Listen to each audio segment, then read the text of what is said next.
Bien, 23 horas en la República Argentina. Osvaldo Fernández, dirigente del GEN. Buenas noches, ¿cómo andamos? Buenas noches, un gusto. Contame primero, Osvaldo, siendo que fuiste uno de los abogados que trabajaste en la presentación esta por las irregularidades que según ustedes entienden del acuerdo con China. ¿Con qué, digamos, qué es lo que fue, lo que plantearon? ¿Con qué se encontraron fundamentalmente? En primer lugar, una obra que no cuenta con estudios de impacto ambiental, ni mucho menos con una proyección en cuanto a que sirva. En segundo lugar, una diferencia enorme de presupuesto. Esa misma obra, presupuestada por un programa nacional, el PROSAP, daba algo más de 90 millones de dólares, y resulta que el acuerdo con China implica un costo de 430 millones de dólares, que por supuesto repercuten en las finanzas provinciales a largo plazo, y en definitiva con garantía de la coparticipación federal de impuestos, comprometiendo en consecuencia el futuro de los entrerrianos. Un procedimiento legislativo sospechado, en primer lugar en el Senado, donde prácticamente no hubo debate, y luego en diputados, donde sí hubo un intenso debate, pero fruto de la preocupación de la oposición, no solo de la oposición legislativa, sino de una multisectorial integrada por sectores sociales, gremiales, de la cultura y también partidos políticos. Y en definitiva una serie de irregularidades y de falta de cumplimiento con pautas y procedimientos legales que nos han llevado a presentar esta demanda de inconstitucionalidad para que la justicia ponga las cosas en su lugar, en algo que aparece muy oscuro. Y en definitiva, yo he dicho, es un oscuro negociado que no puede cargarse al futuro de los entrerrianos y que en definitiva merece de las actuales autoridades, y en este caso de la justicia, una disposición a hacer las cosas como corresponde y poner las cosas en su lugar. ¿Te sorprendieron las declaraciones del fiscal de Estado, Julio Rodríguez Cisne? Bueno, juega su papel. En definitiva, en la demanda precisamente se plantea que se investigue todo esto y que si hubiera delito, obviamente Claro, actúe incluso la él justicia dice penal. por así que faltan etapas todavía, como que esto que pasó fue el aval para que el gobierno de Entre Ríos inicie un par de gestiones, digamos, pero después hay otra etapa que donde tiene que volver a la legislatura, digamos, los acuerdos de construcción, e incluso remarcaba que ese incremento que hubo fue fue presupuestado por los propios chinos, digamos, que cuando vieron in situ la situación dijeron acá falta esto, y eso fue lo que infló, digamos, Claro, el presupuesto. estamos hablando de una diferencia enorme. Claro. Y más aún cuando... 80 millones de dólares, estamos hablando, No, mucho más, de 92 a 430. Claro. Más aún cuando la utilidad de la obra está en cuestión. Hay calificados técnicos que han opinado que no es ese tipo de obra la que se necesita, y mucho menos en esa zona de la provincia. En definitiva estamos hablando de un acuerdo avalado por ley, lo cual genera compromisos, y en definitiva lo que estamos viendo es una matriz de acuerdos con China que provienen de una decisión política de la nación, que no solo se dan en Entre Ríos. Yo te comentaba el otro día que en Santa Cruz está en marcha el proyecto de las represas sobre el río Santa Cruz, la represa Presidente Kirchner y la represa Gobernador Zepernik, que son obras fabulosas, donde no hay estudio de impacto ambiental, donde no ha habido consulta a los pobladores y donde aparecen precios también escandalosos. Y está de por medio también negociados donde aparece vinculado Lázaro Báez y Cristóbal López. Es decir, que pareciera que acá se están repitiendo los casos, no es el de Entre Ríos un hecho aislado. En consecuencia de la necesidad política y económica del gobierno para obtener fondos, que en este caso los busca en China, aparecen estos negociados que evidentemente benefician a los chinos, que no solo se dan el lujo de prestar plata a precios leoninos, sino que avanzan en obras que no se necesitan, que ocultan estos sobreprecios extraordinarios y que no responden a las necesidades de los argentinos y en particular de los entrerrianos, sino a otros intereses, a otros negocios. Tengo la sensación como que digamos, esta segunda etapa que está faltando, como que este gobierno no la va a ver. ¿Pensás que eso puede pasar? Es probable, en función de los tiempos, que esto ocurra, y tal vez quede esto, por un lado, como una acción política del actual gobernador, pero que en definitiva, al avanzar en una ley y avanzar en compromisos, está generando consecuencias para adelante. Y estamos frente a situaciones donde, en el caso de haber conflictos judiciales, no va a ser un juez argentino el que actúe, va a ser un juez extranjero El tema de que tanto se queja el gobierno nacional en el tema de los fondos buitre, Claro. lo viene repitiendo. Los acuerdos con China, lo que se llama prórroga de jurisdicción, nos lleva a un juez de Inglaterra o a un juez de Nueva York, en otros casos. De modo tal que se deja por el piso la soberanía nacional, se deja aparte el verdadero interés de los entrerrianos y se avanza en un, insisto, negocio oscuro que seguramente beneficia a los bolsillos que no son precisamente del interés ciudadano. ¿Cómo estamos con el GEN en la provincia? Pero bien, con muchas ganas, a partir del lanzamiento de la candidatura presidencial de Margarita Stolbizer, que esto fue el jueves pasado en Buenos Aires. A mí me sorprendió la foto donde aparecía Viale, Rogel, Juan Carlos Lucio Godoy, digamos, o sea, vos sos un hombre de un hombre del riñón, digamos, pero me sorprendió ver tantos protagonistas.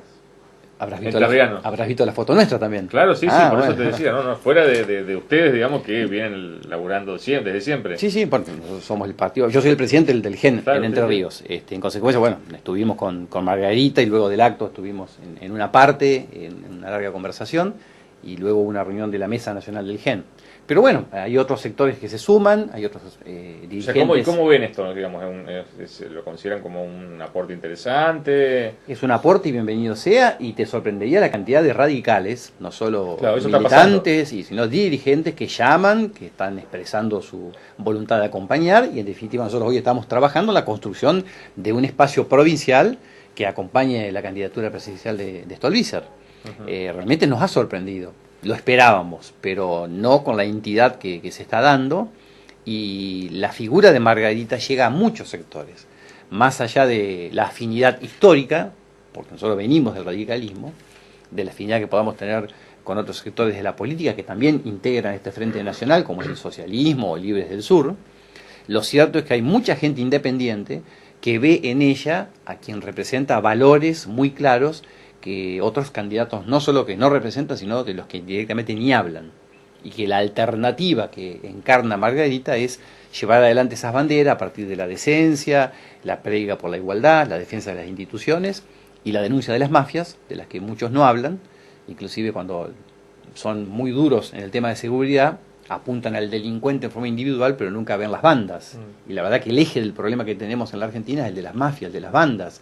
Fíjate lo que está pasando con el narcotráfico, recién comentábamos. Un cargamento de 6.000 kilos de marihuana que se dirigía a Paraná, eso no lo maneja un kiosquito en un barrio de Paraná, eso es una banda. Se suma a otras 2 toneladas en un camión y otra tonelada en otro camión, digamos, ¿no? A la detención del hijo de Mameluco Villalba en Entre Ríos, a las causas pesadas que se están dando y a la innegable e inocultable influencia de los grupos y bandas de Rosario en Paraná y en Entre Ríos, que debiéramos que preguntarnos. Semejante cantidad de droga por Entre Ríos evidentemente no queda aquí.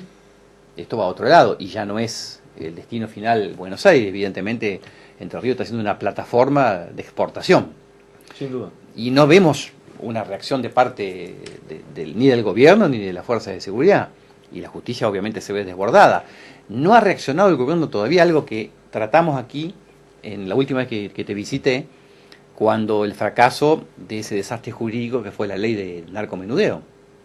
Yo creo que fue deliberado, yo creo que fue un efecto publicitario, hacer algo a raíz de que un chofer del gobernador fue detenido con 20 kilos de cocaína, y se hizo deliberadamente una ley mal hecha sabiendo que la justicia no le iba a hacer lugar. Sin embargo, no se ha corregido absolutamente nada, de modo tal que el gobierno mira para otro lado y deja hacer. No, el tema es que yo incluso de la clase política creo que vos sos de los pocos que habla. O sea, el tema no está en la agenda. No está en la agenda de la clase dirigente. Eso me parece que es tan preocupante. O sea, no está en la agenda de los precandidatos. Bueno, nadie habla. A mí me has escuchado hablar muchas veces de este tema. Pero Stolbizer es la única candidata a presidente que habla y va a hablar de estos temas. Que habla del medio ambiente, que va a hablar de las mafias, que va a hablar detrás de los barras bravas, que es lo que hay. Hace poco Insaurralde, ex diputado nacional, presentó un proyecto de ley que era un horror desde el punto de vista jurídico, pero que solamente se dirigía a los hinchas de fútbol. O sea que cualquier barra brava con decir soy hincha del básquet eludía el alcance judicial. Es decir, es hipocresía presentarse como que hacen algo cuando en realidad son cómplices y corresponsables. En el GEN hay un dirigente muy importante que es Juan Manuel Lugones, que ha investigado el tema de los barras bravas, ha publicado un libro, es candidato al legislador de la ciudad de Buenos Aires, de modo tal que tiene el padrón de quién es quién en este tema de los barras bravas. Pero los barras bravas son asociaciones ilícitas, que tienen cómplices. Cuando un juez se atrevió y metió preso a aquel arquero de Boca por encubrimiento, eso es lo que hay que hacer con muchos que encubren y son socios de los barras bravas. El arquero de San Lorenzo. Ex de Boca, perdón, Claro. de San Lorenzo en ese momento. En ese momento. Efectivamente. Bueno, ahí tenemos un caso. ¿Cuántos casos como ese podría haber si los jueces realmente pusieran en aplicación la ley? La verdad, no se necesita una nueva ley, se necesita aplicar lo que está. Y de estas cosas va a hablar Margarita, está hablando, y va a ser precisamente la candidata que va a apuntar a representar a quienes quieren una Argentina distinta en serio. ¿Y vos considerás que se van a sumar otras figuras, por ejemplo, en la provincia? O sea, insisto, o sea, ya uno lo ve, Fabián Roger, Juan Carlos Lucio Godoy, Lisandro Viale, digamos, que si bien él hoy está definido como precandidato a gobernar por el socialismo, bueno, ¿vos considerás que puede haber otras figuras de la política enterriana que se sumen? Sí, esto se está dando, inclusive a nivel nacional. De hecho, candidatos a gobernadores del radicalismo como Morales o Naidenov ya han manifestado públicamente que quieren pegar sus boletas provinciales con la boleta nacional de Stolbizer. Esto no es una conversación reservada, esto es público. Morales envió una adhesión el otro día al acto de presentación de la candidatura de Stolbizer, el diputado Cobos también hizo lo mismo, y otros dirigentes importantes del radicalismo lo están haciendo, lo están expresando y están hablando de una situación donde está claro que en el radicalismo no hay conformidad por el acuerdo nacional con el PRO. Oscar del Centro dice, ¿y el candidato a intendente del GEN en Gualeguaychú, quién va a ser? Nosotros estamos trabajando en un espacio local amplio, no solo de ahora, hace mucho tiempo. Lo mismo en el ámbito provincial. Que aparezcan distintas figuras que expresan su adhesión a la candidatura de Stolbizer. Intentamos que tenga un correlato provincial, pero veremos en estos días que quedan hasta junio cómo se van decantando las cuestiones. En el caso local entendemos que debe haber un acuerdo mucho más amplio, y en eso estamos trabajando. Insisto, hace tiempo que lo venimos haciendo, y también somos claros en cuanto a que el propio acuerdo que el radicalismo ha hecho a nivel provincial dejó en claro esa apertura, se está dando en distintos departamentos, por ejemplo, este fin de semana en Concepción del Uruguay, que ha sido así el aval a este tipo de acuerdos. En Concepción del Uruguay hay un acuerdo amplio donde está el GEN, junto con el radicalismo, el socialismo y otros sectores, inclusive movimientos vecinales y agrupaciones del PJ. En Victoria sea otro formato, en Paraná otro. ¿Sí? En cada ciudad va a haber distintas situaciones, pero desde la amplitud. Una última. ¿Qué fue lo último que leíste de Eduardo Galeano? Lo último que leí de Eduardo Galeano. No recuerdo el título del anteúltimo libro, creo que fue. Pero bueno, uno lo tiene muy presente, más que nada, no por lo último, sino por lo primero, que fue Las Venas Abiertas de América Latina. Parte de la formación de cualquier militante político, y más en la universidad, tener presente... No, además yo creo que fue una... no sé, a mí no sé si te pasó a vos, pero yo creo que es como el primer libro que en su momento no solo que le sugerí, le obligué a leer a mi hija. Bueno, la verdad que uno tiene el orgullo de haber leído a Galeano a los 20 años en la universidad y que los hijos lo hayan leído en el secundario a los 15, sí. Lo cual es muy bueno. Pero y insisto, después a uno... o sea, digamos, uno dice, y con el tiempo, ¿cuánto agradecen eso de que uno se haya puesto tan terco diciendo, viste que había que leerlo? Exactamente, estaba en mi biblioteca y por eso lo leyeron los chicos.